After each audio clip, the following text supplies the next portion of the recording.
Presiden Amerika Serikat Donald Trump mengaku telah menonton video terbaru yang dirilis oleh Hamas. Video tersebut memperlihatkan kondisi seorang sandera Israel, Eviatar David, yang terlihat kurus, kering, dan lemah.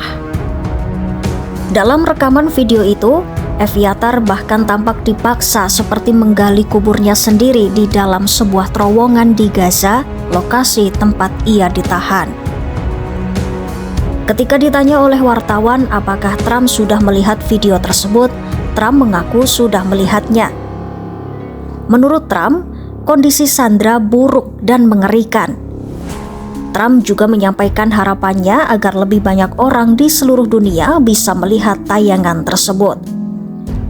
Pernyataan Trump itu muncul di tengah meningkatnya perhatian dunia terhadap nasib para sandera yang masih ditahan Hamas sejak konflik meletus pada Oktober 2023. Have you seen the Hamas-released video of Israeli hostage Eviatar David starving and being forced to dig his own grave in a Hamas tunnel? I have, yeah. And what's your reaction? I think it's horrible. I think it's horrible. And I hope a lot of people do get to see it as bad as it is, because I think it's a horrible... Di lain sisi, Trump juga merespon pertanyaan soal apakah dirinya mendukung rencana Israel untuk kembali menduduki seluruh wilayah jalur Gaza atau tidak. Dalam konferensi pers pada 5 Agustus 2025, Trump menyatakan bahwa hal tersebut sebagian besar akan bergantung pada Israel. Trump mengaku belum mengetahui secara pasti semua rencana yang sedang dibahas, namun ia menekankan bahwa fokus utamanya saat ini adalah membantu rakyat Gaza yang menurutnya jelas-jelas tidak dalam kondisi baik. Ia juga menyebut Amerika Serikat baru-baru ini telah mengalokasikan dana sebesar 60 juta dolar AS atau sekitar 960 miliar rupiah untuk membantu menyediakan makanan bagi warga di wilayah tersebut. Would you support Israel reoccupying all of Gaza as has been suggested by some Israeli officials? Well, I don't know what the suggestion is. I know that we are there now trying to get people fed.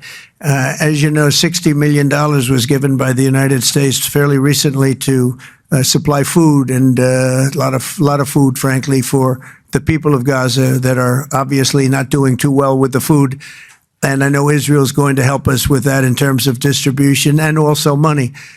We also have the Arab states are going to help us with that in terms of the money and possibly distribution.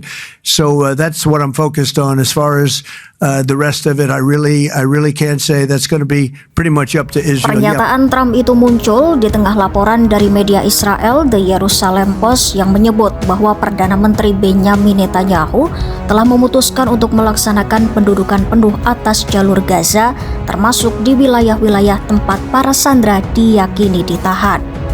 Seorang pejabat Israel bahkan mengatakan Netanyahu tengah mempertimbangkan seluruh opsi yang tersedia dan akan mengadakan pertemuan penting untuk membahas situasi di Gaza serta kemungkinan kesepakatan penyanderaan. Meski banyak pihak mendesak agar Israel lebih berhati-hati dalam mengambil langkah militer, laporan lain menyebut bahwa Israel juga telah menyalurkan dana dalam jumlah besar ke Yayasan Kemanusiaan Gaza meski belum dikonfirmasi secara resmi. Bantuan tersebut diduga tetap disalurkan diam-diam karena bisa menimbulkan reaksi negatif di dalam negeri Israel. Trump sendiri sebelumnya pernah menyampaikan rencana untuk membangun pusat-pusat distribusi makanan baru di Gaza. Namun hingga kini, rencana tersebut belum juga dijalankan secara konkret. Gedung Putih mengatakan peluncuran skema bantuan baru masih dalam tahap persiapan. Sementara itu, utusan khusus Trump Steve Witkoff telah kembali ke Amerika Serikat untuk bertemu langsung dengan Trump guna menyelaraskan sikap terkait isu sandera. Ia menyebut telah tercapai konsensus luas bahwa kesepakatan harus mencakup pembebasan semua sandera.